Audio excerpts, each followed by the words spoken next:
le groupe Les Républicains.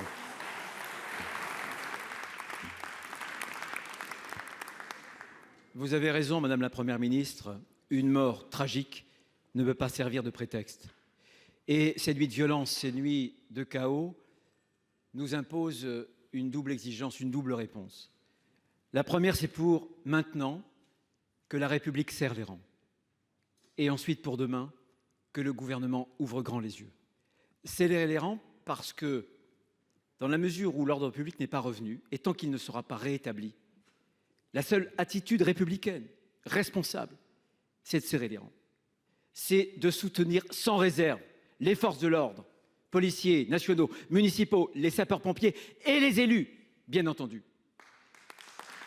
Mais c'est aussi de laisser le gouvernement travailler et le ministre de l'Intérieur pour rétablir l'ordre public, l'ordre républicain en France. Et nous sommes d'accord, comme vous, madame. Je condamne aussi ces élus de l'extrême gauche qui ont choisi leur camp, ce camp qui n'est pas celui de la République, ce camp qui est celui des émeutiers. Ce sont des professionnels de l'excuse sociale. Mais en l'occurrence, ils n'ont strictement aucune excuse. Et puis pour l'avenir, l'important pour le gouvernement, ce sera d'ouvrir grand les yeux, d'établir le bon diagnostic, d'appeler un chat. Un émeutier, ça n'est pas un déshérité. Un délinquant, ça n'est pas une victime. Alors, Madame la Première ministre, 2 questions. La première, quelles sont pour vous les causes de ces émeutes? La seconde, quels sont les remèdes? Sachant que, et vous le savez très bien, la France tranquille n'accepte plus de passer à la caisse pour des minorités qui saccagent leur quartier. La parole est à Madame la Première ministre. Merci Monsieur le Président, Mesdames et Messieurs les sénateurs, Monsieur le Président Bruno Retailleau. Face aux violences inexcusables qui ont touché plusieurs centaines de communes depuis une semaine, notre premier objectif a été le retour de l'ordre républicain. Nous avons mis en place des moyens exceptionnels et grâce à la mobilisation rapide de l'État, grâce à l'action et au courage des forces de l'ordre et des sapeurs-pompiers, grâce à la mobilisation des élus locaux, notamment des maires, les violences connaissent depuis quelques jours une très forte décrue et la situation revient progressivement à la normale. Face à la crise, nous avions un devoir d'unité et je veux saluer, Monsieur le Président, l'attitude républicaine de votre famille politique pour dénoncer les violences et appeler au calme.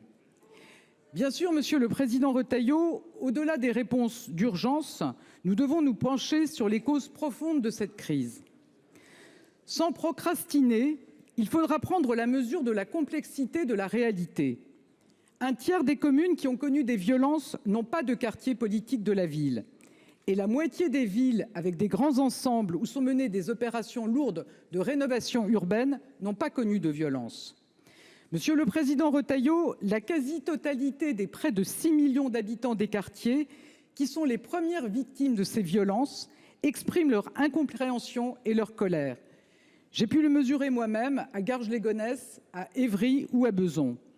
Ils aspirent à la sécurité, ils aspirent à des services publics de qualité, ils aspirent à être des acteurs de la République sans distinction d'origine, comme le garantit l'article 1er de notre Constitution. Monsieur le Président, ensemble, nous devrons nous interroger sur le respect de l'autorité, sur l'exercice de l'autorité parentale, sur l'influence des réseaux sociaux, sur la désinhibition face à la violence ou encore sur l'efficacité de nos politiques publiques. Nous mènerons ces réflexions sans a priori, sans excès ni caricature, sans tabou ni bouc émissaire.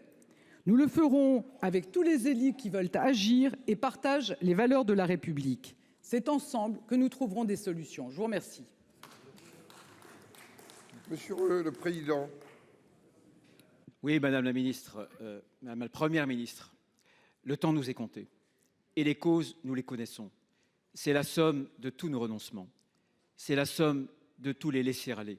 La faillite de l'école, la faillite de l'autorité parentale, le chaos migratoire, bien sûr, le chaos migratoire, et aussi une réponse pénale qui, pour les mineurs, est souvent inadaptée.